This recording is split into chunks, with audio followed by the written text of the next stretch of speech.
بسم الله الرحمن الرحیم. باب صلاة الخوف. باب دے پا بیان د منز د یری کی. صلاة اضافت خوف تا دا مسبب اضافت د خپل سبب تا دا خو مسامی کی ویلی که نام تا ور مضاف الیه چی سبب بی دا پارا دا مضاف کرچ مضاف حکمی بلی سے مخ کے سر مناسبت استسقام د عذر په وجه بارانونه نه نو خوف مونږ چې دام د عذر په وجه او نفلو کې جمع نه استسقا کې جمع ده خلاف اصل لدغه شان صلات الخوف کې د مونږ کومه طریقه ده دام خلاف الاصل لدغه مونږ په طریقو نه ده تاسو ماته لږ متوجه شئ. اصل مسله ده د قدرت په حاشیه لیکلي خلک ترې نه غافل دي لاندې هم دلته لیکلي چې ګوره د صلات الخوف دا طریقه او دا صورت اله دی چې هر کس غواړي چې پلانکي امام بسې دې زه مونځ وکړم لانجه کوي هغه بسې مونځ کولو معنی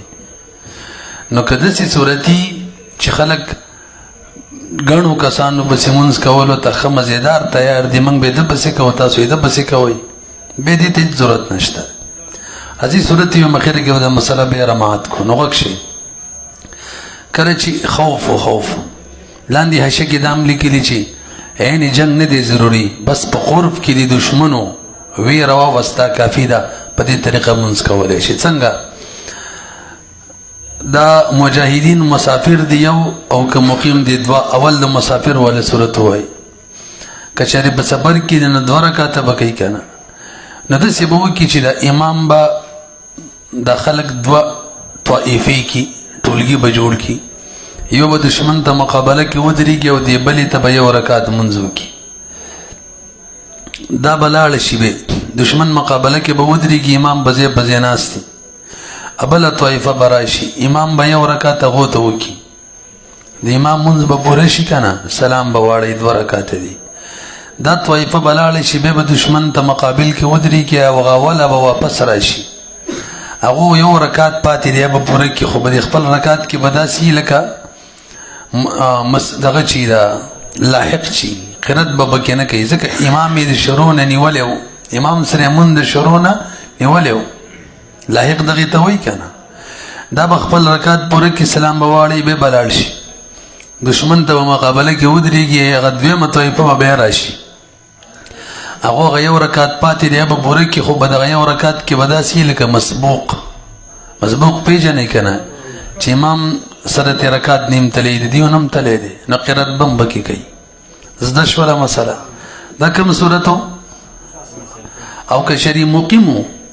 اولاني طایفې ته به دوه رکعته وکړي به لاړه شي دشمن مقابله کې به ودرېږي دویمه طایفه به راشي هغو ته به هغه خیري دوه رکعته وکړي بیا به امام مونځ پوره کړي او دیو به لاړ شي بیا به د دشمن مقابلې کې ودرېږي اوله طایفه به واپس راشي هغو نه دوه رکعته پاتې دي که نه به وکړي داسې به وکړي لکه څنګه چې لاحق کوي دیو به سلام واړئ لال به شي بیا د دشمن مقابله کې به ودرېږي هغه دویمه طایفه به واپس راشي هغو به اولني دوه رکعته خپل وکړي دوه تې تلي وو مسبوق په شان به وکړي دا خبره هم ختمه شوه. او که د ماښام مونځو نو راجح رایې دا ده اولې طایفې ته به دوه رکعته وکړي بیا به هغه د دشمن مقابل ته لاړې شي اوله طایفه به دویمه طایفه به راشي هغو ته به یو رکعت وکړي امام به سلام وګرځي مونږ به پوره شي نو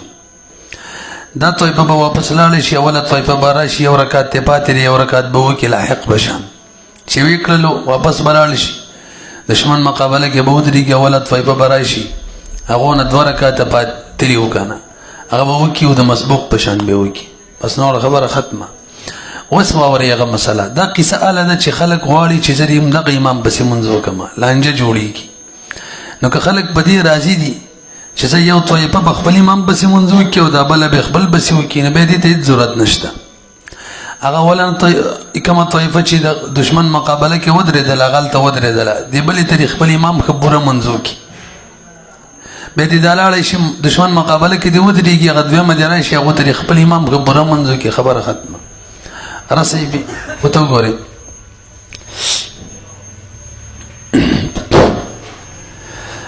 لاندې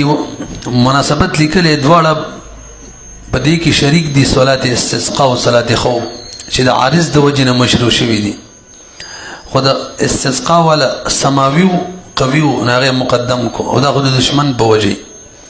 من اضافه الشيء الى شرطه ویل شي الى سبب هم ویل شي برحال اول ته کیفیت د صلات خوف بیانې اذا اشتد الخوف کله چې سخت شي خوف لاندې لیکلي اشتداده ليس بشرط عند عامه علمائنا خیلم ده کنه فانه جعل في التحفه والمبسوط والمحيط سبب جوازها نفس قرب العدو اذا ميلوها من غير ذكر الاشتداد جعل الامام امام به وګرځي چې کله مسافری الناس خلق طائفتين دو طائفه لاندې شکل کلی ان تنازعوا في الصلاه خلف واحد دا صورت ده او که جګړې نه کوي لکه نن سبا وای مړه بس یو سړي په مونږ دې موږ په سینه ګرځو نه به دې د ضرورت نشته جعل الامام الناس طائفتين طائفه کله طائفتين بدل شي طائفه دا مرفوع مبتدائی کوي یا احدها طائفه یو طائفه چې د علا وجه العدو خبر بشي بما یو طائفه چې د دشمن مقابل شي او طائفه خلفه بل طائفه به امام بس شاته یو رکعت وکي فیصلی امام بمنذ وکي بهذه الطائفه كما چې شاته ولاړه ده رکعتن یو رکعت به وکي او سجدتين دو سجدي یو رکعت کې دو سجدينو سفر مون دیکھا فاذا رفع راسه كل جسر روجت کې د سجدي ثانیه یو رکعت برشو نو مضت هذه الطائفه بلالشي الى وجه العدو د دشمن مقابلته وجاءت تلك الطائفه وغطائفه براشي كما چې مخکنه دشمن ته ولاړه فيصلي بهم من بو کې دیو ته امام رکعتا وسجدتين یو رکعت او دو سجدي وتشهد او امام بتشهد و سلام بواړي خدا خلق بسلام ناړي ښا دغه دی یو رکعت دی ولم يسلم وذهبوا للبشي الى وجه العدو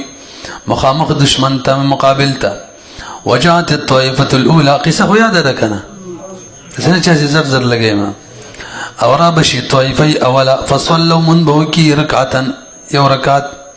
وسجدتين یو دو سجدي وحدانا ځان له بوكي ګره بغیر قرات بوكي لکه قرات ولې نه کوي لاحق دي کنه لانهم لاحقون ذکدي خلاحق دي والله قليس عليه قراءه تصورسي لاندي حشکی د شامی په حواله باندې درې اقسام د منځګزار ذکر کړی دي المصلي على ثلاثه اقسام پیدام کو کم کم المدرک چاول نه ترخیر د امام سره شریک وي من صلاها کامله مع الامام دیم لاحق دی دا څوک دی چې ټول منز یا بعضی منځو سره د امام نه فوت شي حالان کې شروع د امام سره کړي او د پاتې شي او د سیمات شي دغه شان صورتي من فاتته كلها او بعضها بعد اقتدائه دریم مسبوق دی من سبقه الامام بها چې امام تی بمنس کی یا بعضی منس کی مخکې شوی دا په خپل بقای رکعاتونه کې ځان لیکه ازیجی ومضوا الى وجه العدو تبلال شي وجاءت الطائفه الاخرى براشي وصلوا ركعه او من بوكي او ركعه دو سجدي بقرات سر بوكي وجه لانهم مسبوقون زګدي وبدي یو رکعت کې څه دي مسبوق دي او مسبوق معنی خو قرات وي يبدي تشهد وکي او سلام بواړي دلیل شته او یو کنه والاصل فيه اصل بدی کی روایت عبد الله بن مسعود رضی الله تعالی عنہ ده ان النبي صلى الله عليه وسلم صلى صلاة الخوف نبي عليه السلام منذ وكرلو صلاة خوف على الصفة التي هم صفت قلنا كم چمنگویلو صحوا انه صلاها في 4 ضرور زینو کی نبی علیہ السلام صلاة خوف کرے ذات الرقاء کی بطن نخلہ کی عصفان کی وذی قرط کی امام ابو یوسف رحمه الله یورا ایداد چې د نبی علیہ السلام زمانه پورې خاصو صلاة الخوف نور نشته دی داغه په خلاف باندې دلیل هم د حدیث ته عبد الله بن مسعود والا رضی الله تعالی عنہ او ابو یوسف رحمه الله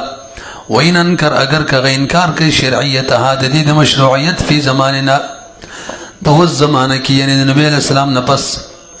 خو به فهو محجوج داغه خلاف دلیل فهو محجوج علیه هغه د سکسته چې داغه په خلاف باندې دلیل حجج علیه حجج علیه دلیل قائم شوی دغه په خلاف باندې بما هغه حدیث رواینا کوم چې روایت کو د عبدالله بن مسعود رضی الله تعالی عنہ والا پیږي به کنه دا خو د سفر مسله وکنه ټول قسمه سم کړی دا فإن كان الإمام مقيما كشر إمام مقيم صلى بالطائفة الأولى ركعتين ویل مکنه وبالطائفة الثانية ركعتين ترجمه کوم کو پیږي بل حضرت یو کس ویل مولا وی جامع کی تزین زی به استبور تیر شي وی نو کې دې چې دا وجه آسان ښکاري ما له آساني زی پاسې ورګران زی نه ورته دیګم خو آساني ریکارډ درس کوي خو بس موږ د څه باندې چې خلک دومره کمزوري چې هغه موږ ته آسان ښکاري هغه ته غم ګراني د خیال هم دې کنه نو بس بیخي آسان زی خو خلک ترجمه نه کوي استبیزینو وګورئ لما روي د وجه دین چې امام ابو داود روایت کړي روایت شوی دی انه صلی الله علیه وسلم چې صلی الظهر مسبخین منځ وکړو به طائفتین دوړلو ته رکعتین دو رکعتونه یو ته دو بلته ما خام لراشي ويصلي منبو کی امام بالطائفه الاولى من المغرب دما خام منذ دو رکعات هم درجه حرایدا سبقت د وجنا وبالثانيه یو دویم طائفه رکعه واحده بوکی وجه صدا تنسيب كيجن يونيم لأن تنسيف الركعة الواحدة غير ممكن نما ولا يو ركعت ده ممكن ندي خنو بأول دو ركعت أولي وركي أولي طائفة لا ويفجعلها في الأولى غرزول بأولك دو ركعت أولى بحكم السبق ده أولادي ده وجدين شغو تسبقت ده سابقينو تنازل فعلين كميلي كان ولا يقاتلون بلا مسألة راتكي ألك بحالتي منز کے بگورے جنگ نکی که جنگی کولو بحالت د منز کے گورے بے خوی من ماتیگی ولا يقاتلون في حال الصلاة جنگ بنکی بحال د منز کی او که ضرورت ورطرالے ٹھیک تکی دی خمون بے ماتی فإن فعلوا که وکرلو بطلت صلاتهم منز باطلیگی امام مالک رحمه اللہ وینا باطلیگی لأنه دلیل وورا نبی علیہ السلام چرے شغل عن 4 صلوات نبی سلور منزوننا مشغول شویو د خندق پورز سو منزوننا یعنی پاتی شوی ہوتی نو که با جنگ کی منجائز ہوئے نو پاتی پری خودلے بے فیستا بے ورسر کولے کنا فلان دی نصب الرائے کی بدی رد کڑے دیکھا بدی دلیل وجه دا چی دا صلاة خوف من دا خندق نرستو دا دی حکم راغلے نا وقت دا حکم دا سروانا نو ولو جاز الاداء کچری ادا جائز وی مال قتال لما ترکها ادا به پریخه نوې تاسو پوه شئ دا یو حالت من بیان کو چې سختی ډیره نشته جنگ ګرم نه دی پورا اوس هغه حالت بیانې چې بیخي موډ بیل چې ورته وي جنگ بالکل جوړ دی نه رسې به اوس څلور قسمه اسانتیانی دي رخصتونه دي ښه ګورئ ته فإن اشتد الخوف كجري خوف سخت شو نو بدي کی څلور رخصتونه اول رخصت سقوط القيام قيام فرض کی فرض دے کنا رکن دے بس دا بساقیتی سواری معنی ام کولے شي صلوا من دي خلقي ركبانا سوار فرادا دویم جماعت ساقط فرادا ځان لدی کی دریم سجده لګول بزمکه ساقطه يؤمئون بالركوع والسجود اشاره دي كي د رکوع د سجدي د بار خود رکوع ولدي سجدي ولا اشاره دي د رکوع نه لګزيتي سلورم استقبال قبلم شرط کنا نکاغي ته مخنه کېدلو بس فولوا وجهك څنګه دي فولي وجهك شطر لا فاينما تكونوا فاينما تولوا فثم وجه الله وګورئ الى اي جهه شاو كم جهه تشي وغالي سقود استقبال كعبه دكل اذا لم يقدروا على التوجه الى القبلة كالجدي وقادر نيچ ته متوجه قبلته دليل دريو رخصتون بيان لقوله تعالى فإن خفتم فرجالا او ركبانا رجال پیدل روان یو سواری وسقط التوجه للضروره اذا دغسلرم د بار دلیل دا قبله ته مخ کول ولې ساقط شو وي ضرورت ده کنه ضرورات تبيح المحظورات ما ویلو دغه مادي د شپاړسمه منواله تر شلمه پورې شپاړسمه نه المشقه تجلب التيسير الامر اذا ضاق اتسع لا الضرر ولا الضرار. الضرر يزال الضرورات تبيح المحظورات. امام محمد نے نقل دی رحمه الله انهم يصلون بجماعه. جماعت سره دي منځ کوي بس سوار به روان به جماعت بم شروعي. وليس بسعين واذا سين ده لانعدام الاتحاد في المكان. واذا جمع کی ضروری ده چې مکان به یو دله مکان یو نه بدل بدلی نو معدوم دی یواله په مکان کې. تاسو به شو لیکه